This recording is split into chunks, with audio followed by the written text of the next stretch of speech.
Ótimo, então. O... Aqui. Beleza. Então, ó, essa estrutura nova aqui, switch. Switch é chave, né? Chavear, né? Então, switch e case, né? Então, eles trabalham juntos. Então, a gente chama que é a estrutura switch case, né? Então, o que acontece? Vamos supor que você tenha que colocar assim vários ifs, né? Encavalados dentro de uma mesma pergunta, dentro de uma mesma questão. Por exemplo, ó, vamos supor essa leitura aí do LDR, né? Eu gostaria, por exemplo, que ele ficasse em 10 escalas diferentes. Então, vamos supor, se eu fizer uma leitura do LDR nele numa faixa muito escura, por exemplo, acima de 900, eu vou deixar o LDR totalmente aceso. Se for numa faixa, por exemplo, de 900 a 800, a 600, por exemplo, eu vou deixar aí, por exemplo, 70% LED ligado. Né? Aí de 700 a 250 eu vou colocar ele em 50% dele desligado. E abaixo disso eu vou desligar ele total. Então vamos supor, né, que a gente fizesse isso. Então a gente poderia fazer uma estrutura if else aí, né? De forma que a gente pudesse colocar ele dentro dessas faixas, né? Só que tem um conjunto aí mais fácil, né? Que é o switch case, né? O switch case. Então ele vai fazer o seguinte, né? Eu vou ter nesse switch, nessa chave aqui, né, uma variável que eu vou colocar para a gente comparar o valor, que no caso seria essa leitura aí do a zero. Né? Então eu vou fazer essa leitura do a zero. E aí, no case, seria caso, né? Caso, por exemplo, essa leitura fosse maior que 800, pumba, você dá um digital PWM lá para 100%. Ou só liga o LED. Né?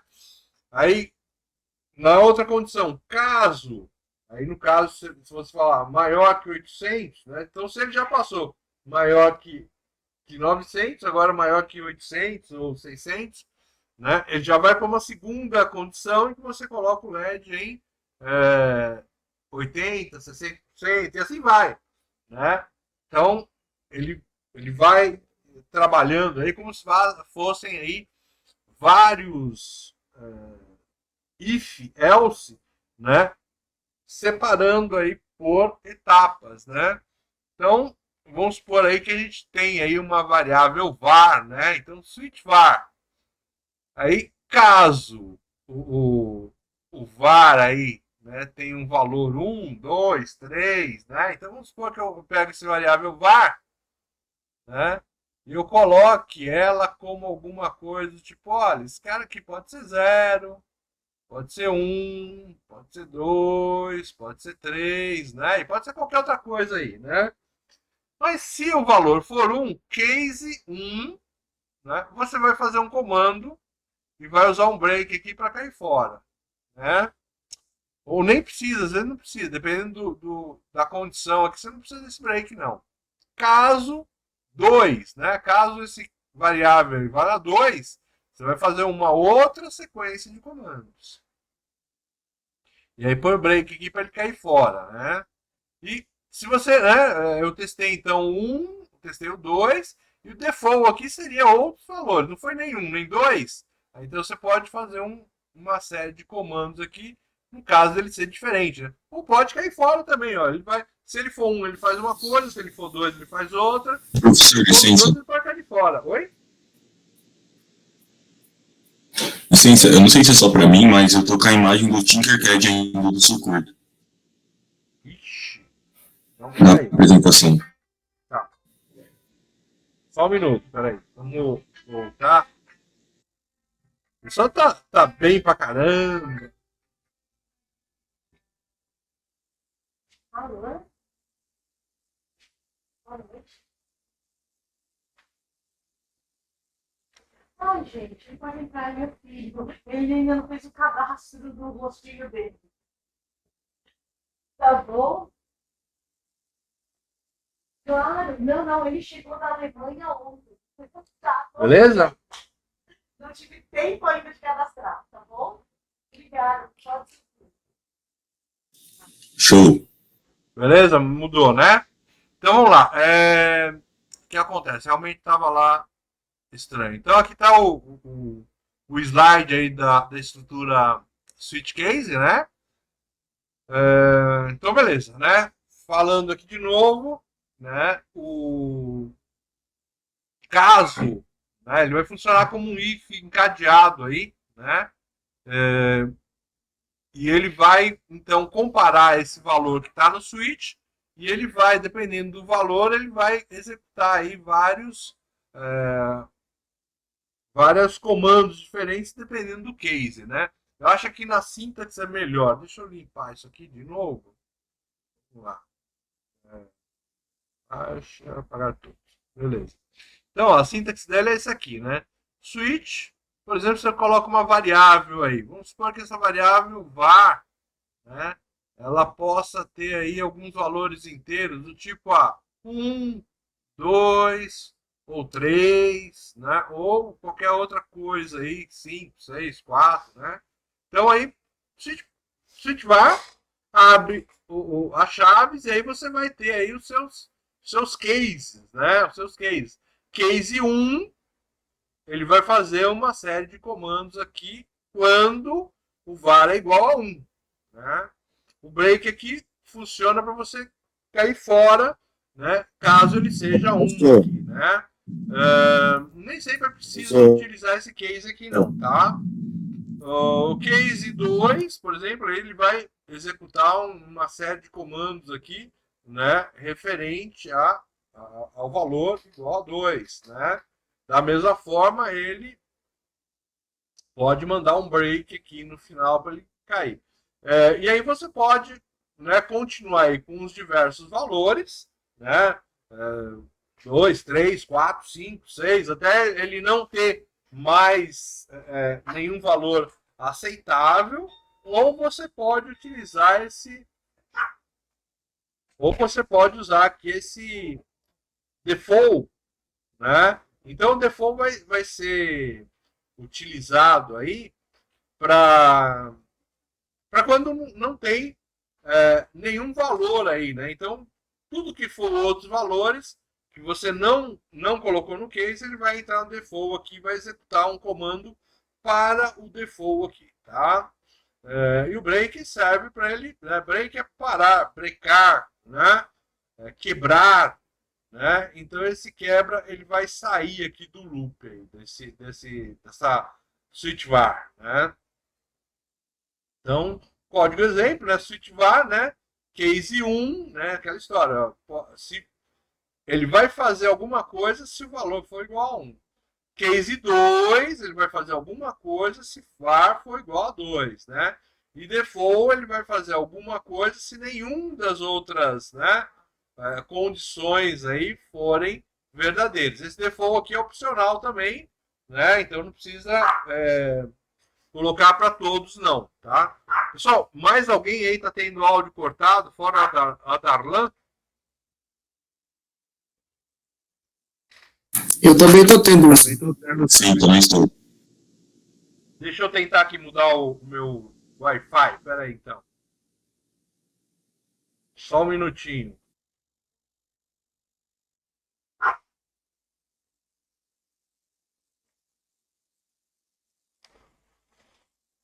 Eu estou no 5G, hein? Vou mudar para o 2G aqui, mas...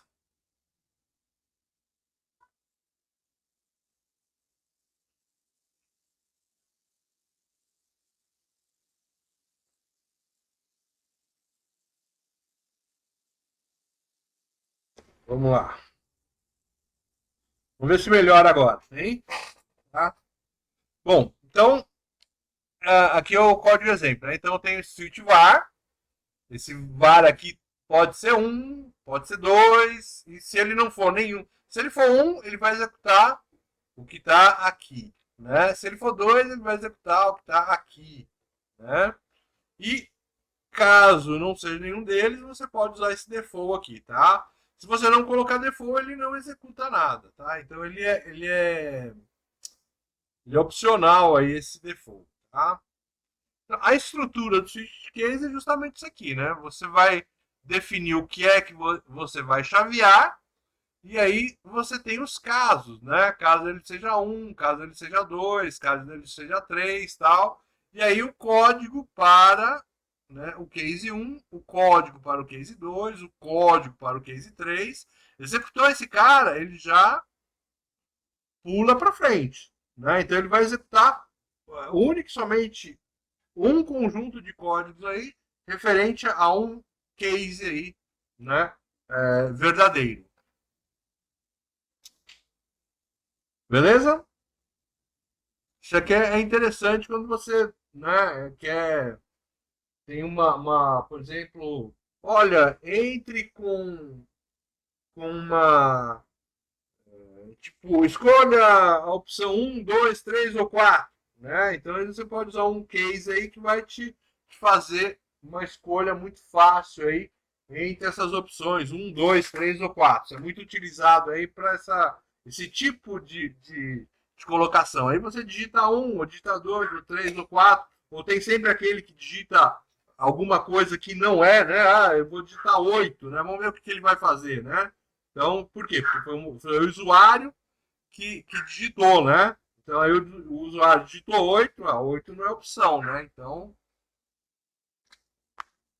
bom, aí nós colocamos aí o break aí já, né? O break é uma estrutura que pode ser utilizada, obviamente, no switch case, né? Então tá aqui, ó, ele vai ser utilizado no switch case, justamente para sair do case, né? Já não questionar os outros, né? Isso faz com que o sistema fique um pouquinho mais rápido. Senão ele vai continuar o case 2, case 3, case 4, assim por diante. Ele vai questionar todos, né? Então, quando você dá o break, ele já cai fora do switch, né? Então acaba ficando o seu sistema acaba ficando mais rápido o seu programa, né? Mas ele também é usado para sair de outros loops, do tipo loop for, o loop go to, né? O loop while ou obviamente o do while, né? Então, às vezes você está executando alguma coisa, você quer que o cara saia sem continuar a execução, você pode usar o break, tá? Então, vamos supor aqui, ó, esse código aqui, ele vai executar o break aqui, ó, quando o valor do sensor exceder o limiar, né? Então ele fala, olha, defina o limiar aí igual a 40, né? Para x de 0 até menor que 255, você vai incrementando o x. Melhorou o som aí, turma?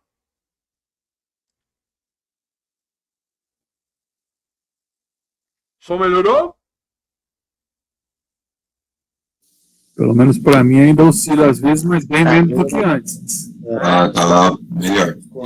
Beleza. Bom, qualquer coisa vocês gritam. Aí o que ele faz aqui, né? Então eu defini um loop fora aqui, né? De 0 até menor que 255 e vou incrementando aqui o x de 1 em 1. E dou um analog write PWM x, né? Então a gente vai dar fazer um PWM aí de x, ele vai ser primeiro 0, depois 1, 2, 3, 4 e assim por diante. E eu vou fazer uma leitura e colocar no 100 aqui, num sensor, um pino sensor aqui, ó, né? Analog read, sensor pin, então eu vou ler um sensor aqui.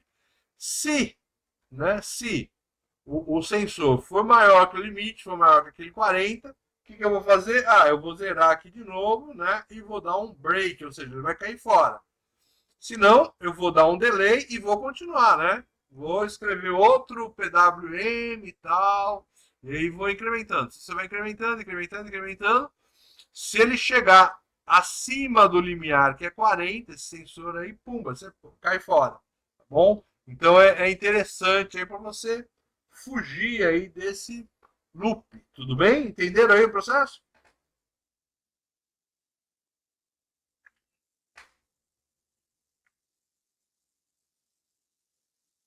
Ele foge do loop, tá? Bom, a estrutura seguinte ela é parecida, né? É uma estrutura chamada continue, né?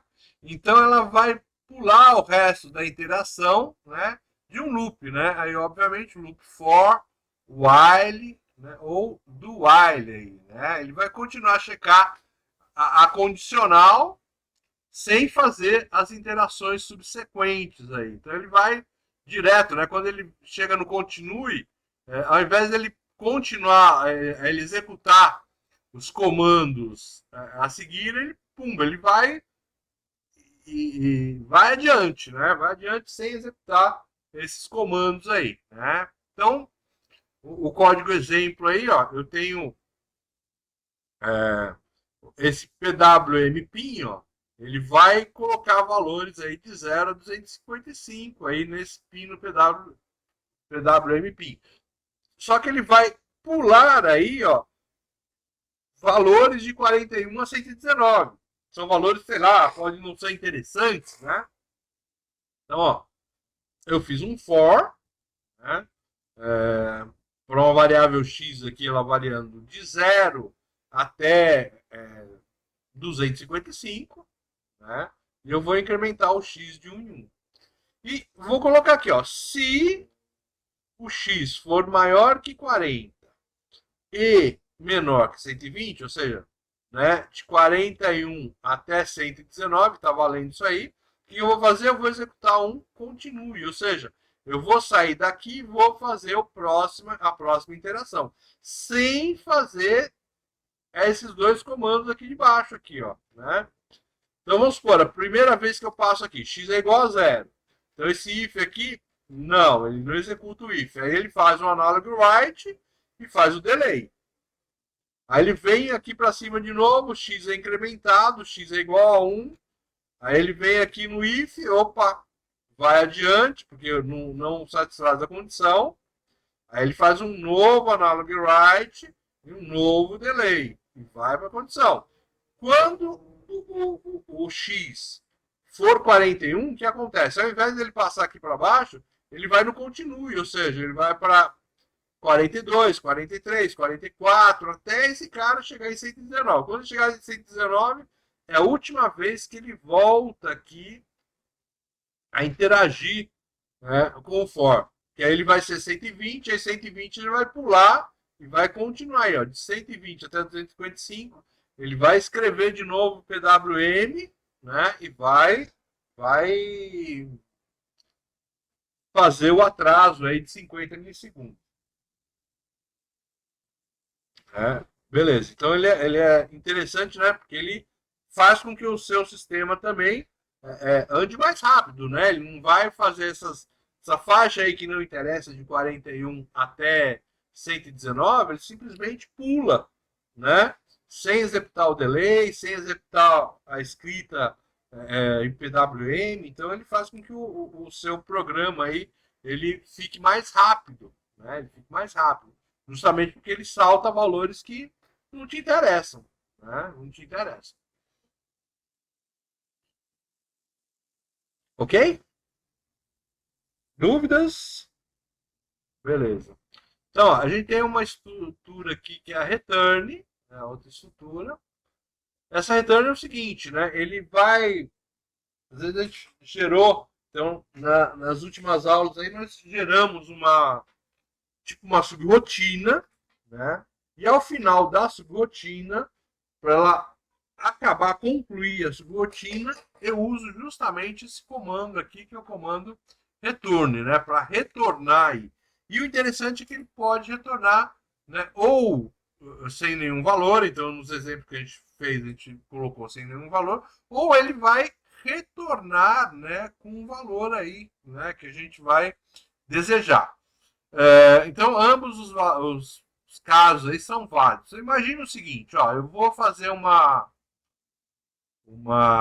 subrotina aí, né, que vai, por exemplo, calcular o valor do cosseno. Então, a minha subrotina vai se chamar aí void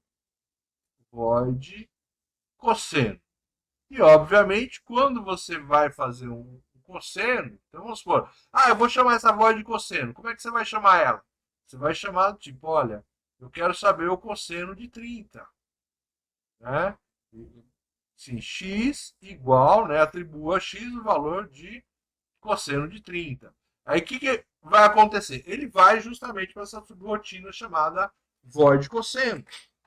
Essa void cosseno, ela vai entrar aqui com um valor que deve ser o valor do ângulo.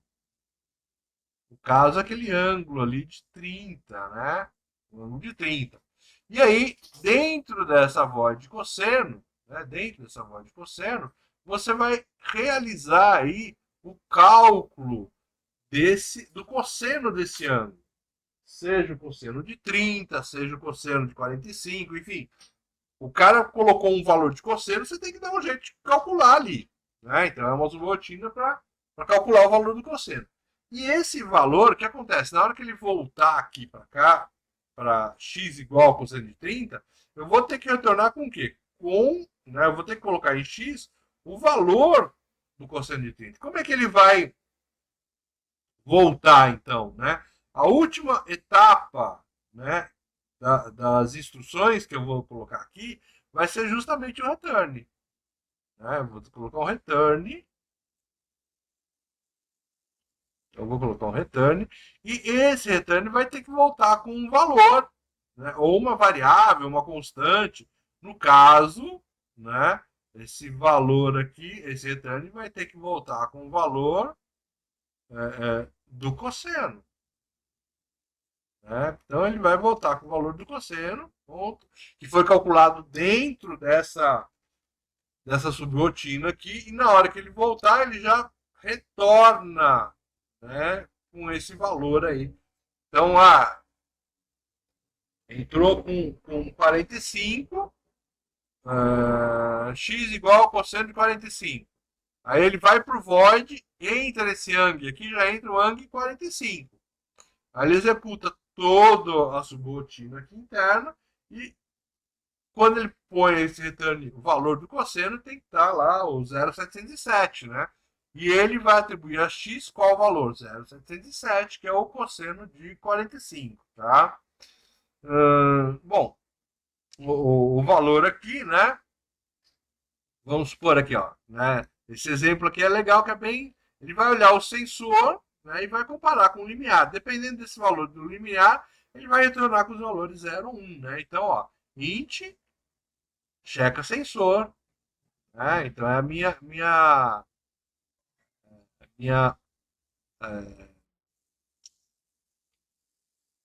meu programa aí de checar sensor, né? Minha subrotina de checar sensor.